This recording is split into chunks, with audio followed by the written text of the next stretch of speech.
సంగారెడ్డి జిల్లా రామచంద్రాపురం పట్టణంలో బీజేపీ బహిరంగ సభను విజయవంతం చేయాలని పార్టీ నేతలు పిలుపునిచ్చారు.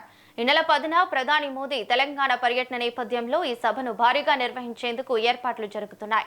ఈ సందర్భంగా బీజేపీ జిల్లా అధ్యక్షురాలు గోదావరి ఎమ్మెల్సీ అంజిరెడ్డి మాట్లాడుతూ అడ్వకేట్లు, డాక్టర్లు, బ్రాహ్మణ వర్గాలకు సంబంధించిన ఆహ్వానిస్తున్నామని తెలిపారు. అయితే బీజేపీ రాష్ట్ర రైతు సారథి రామచంద్ర ఆధ్వర్యంలో సభ నిర్వహించబడుతుందని వెల్లడించారు. తెలంగాణ రాష్ట్రంలో బీజేపీ దిశ ఈ బహిరంగ సభతో మారిపోతుందని వ్యాఖ్యానించారు. ఇటీవల 3 రాష్ట్రాల్లో జరిగిన ఎన్నికల్లో బీజేపీ విజయం సాధించడం ఇందుకు నిదర్శనమని అన్నారు.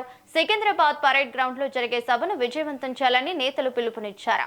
దేశం, ధర్మం, సనాతనం కోసం పనిచేస్తున్నదని బీజేపీ మాత్రమేనని వారు వ్యాఖ్యానించారు.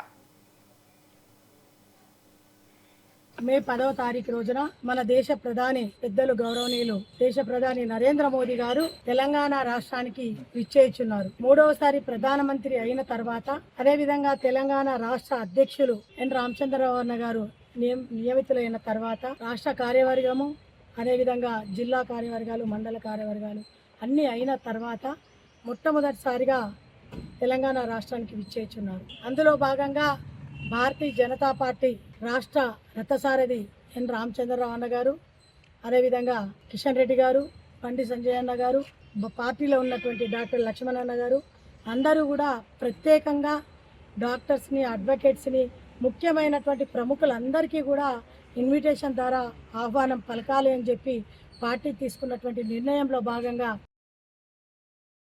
సుమారు 9,500 కోట్లతోని డెవలప్మెంట్ కార్యక్రమాల కోసానికి రావడం జరుగుతుంది.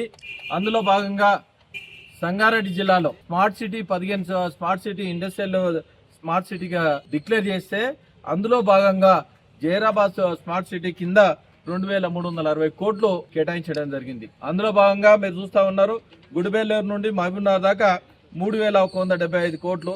పిఎం మిత్ర టెక్స్టైల్స్ ఏదైతే ఉందో, వరంగల్లో ఒక టెక్స్టైల్ పార్క్ కోసానికి 1,695 కోట్లు కూడా కేటాయించడం జరిగింది. మల్కాపూర్ లో గ్రీన్ ఫీల్డ్ కోల్ టర్మినల్ కింద 611 కోట్లు. కాజీపేట నుండి విజయవాడ మల్టీ ట్రాకింగ్ ప్రాజెక్ట్ కోసానికి 118 కిలోమీటర్లు.